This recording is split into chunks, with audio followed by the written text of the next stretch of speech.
If you've ever been at a sound check and you start playing and then you very quickly run out of things to play and you're like, crap, what do I do? This lick is for you. So I specifically designed this lick for something that is gonna be good to set your levels and also good for jamming on for a while. So what makes this lick good for something that you could play at a sound check is we have some of these big cowboy chords. We have some kind of pretty sounding chords that use some open strings here. And then we also have a higher up the neck part that is kind of some noodles here. It's in the key of G, so if you have a full band, it's gonna be really easy for other people to jump in and play that with you.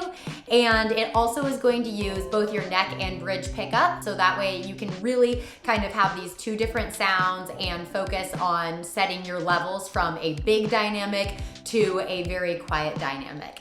So let's go ahead and learn this.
Okay, so let's go ahead and jump into learning this lick. So first thing we have is just some big cowboy chords on my bridge pickup.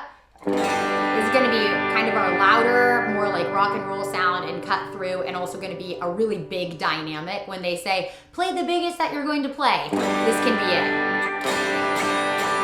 So I just have a G chord, and then I'm making my C out of third on my A string, and then 3, 3 on my B and E string.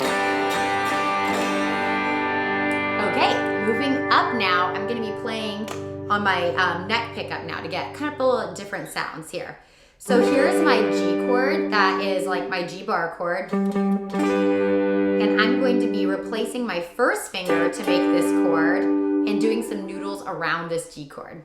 So here's the first part I got.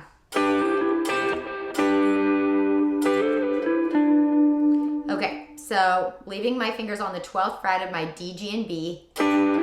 I'm plucking on with my pick on the D string, and I'm pulling up on the G and B string. So I'm hammering on my 14th fret D and my 13th fret B string. And then D, pluck G and B, 12, all of them. And now I have a hammer on pull off on my 13th fret B and my 14th fret G.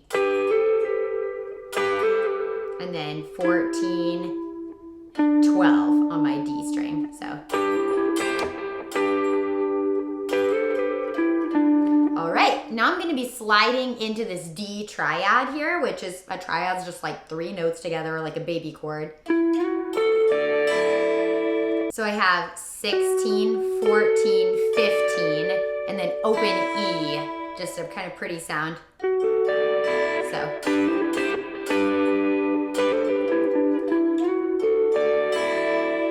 And now I'm going down one, so now I have my root note on my C here. So now I'm doing the same exact shape, 14, 12, 13.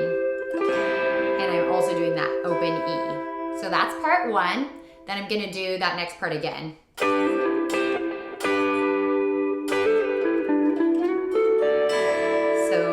enjoy that part. And now I have this like little fun just slidey noodle. So I have 17, 15 on my E, 15 B. And now I'm sliding down to my 12th fret, so trying to make it kind of like, so you can hear that slide. And then same thing now, same shape. So I'm going 14, 12, 12, and then 14, 12 on my B string. Okay, so now I'm doing that same thing that we did again.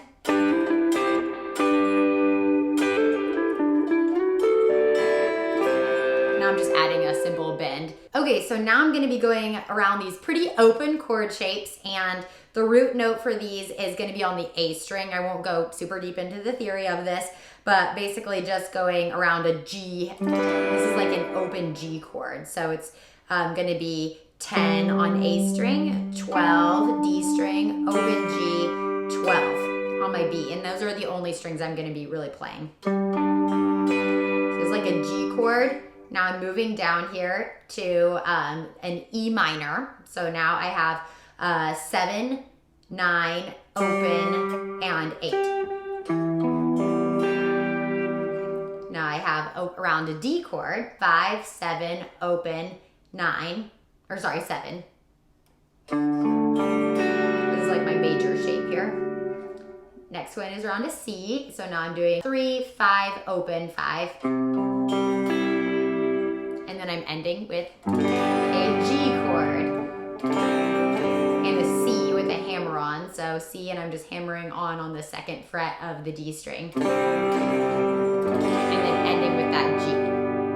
Okay, so I hope that this lick was fun for you to learn and you feel like you could kind of make it your own in a sound check situation. So thank you so much for watching and have an amazing rest of your day.